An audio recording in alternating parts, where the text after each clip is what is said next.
ଜୟ ଜଗନ୍ନାଥ, ଜୟ ଅଚ୍ୟୁତ, ଜୟ ପଞ୍ଚସଖା। ନୂଆ ଜାଗା, ନୂଆ ଭିଡ଼ିଓ। ଆଜି ଆମେ ଆସି ପହଞ୍ଚି ଯାଇଛୁ ମହାପୁରୁଷ ଯଶୋବନ୍ତ ଦାସଙ୍କ ପୀଠରେ, ଯାହାକି ଜଗତସିଂହପୁର ଅଢ଼ଙ୍ଗଗଡ଼ରେ ଅଛନ୍ତି ଯଶୋବନ୍ତ ଦାସ। ତ ଇଏ ହେଉଛି ମନ୍ଦିର ବାହାରର ଦୃଶ୍ୟ। ଚାଲନ୍ତୁ ଭିତରକୁ ଯିବା।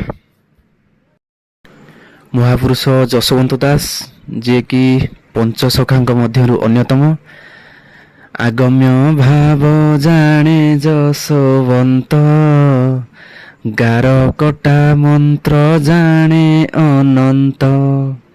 ଆଗତ ନାଗତ ଅଚ୍ୟୁତ ଭଣେ, ବଳରାମ ଦାସ ତତ୍ତ୍ୱ ବଖାଣେ। ଭକ୍ତିର ଭାବ ଜାଣେ ଜଗନ୍ନାଥ, ପଞ୍ଚସଖାଏ ଓଡ଼ିଶା ମହନ୍ତ।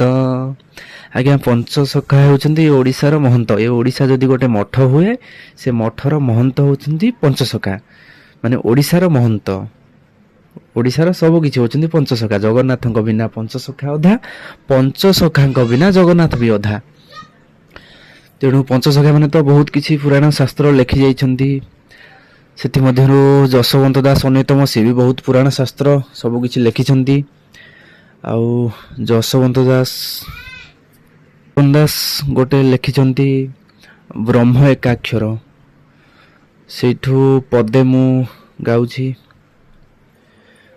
ଶ୍ରୀ ଗୁରୁ ଚରଣ ଧ୍ୟାଇରେ ସୁମନ, ଯଶୋବନ୍ତ ଦାସ କହି। ଯଶୋବନ୍ତ ଦାସ କହି, ସର୍ବଶାସ୍ତ୍ର ସାର ବ୍ରହ୍ମ ଏକାକ୍ଷରରେ। ବ୍ରହ୍ମ ଏକାକ୍ଷର, ପୂର୍ଣ୍ଣାନନ୍ଦ ପୁଣ୍ୟ ଦେହି। ଯଶୋବନ୍ତ ଦାସ କହି। ଆପଣମାନେ ୟାକୁ ପଢ଼ିପାରିବେ। ବହୁତ ପୁରାଣ ଶାସ୍ତ୍ର ଲେଖିଛନ୍ତି ପଞ୍ଚସଖା ମାନେ। ଜୟ ଅଚ୍ୟୁତ, ଜୟ ପଞ୍ଚସଖା, ଜୟ ଜଗନ୍ନାଥ। ରହିଲି, ସମସ୍ତଙ୍କୁ ପ୍ରଣାମ।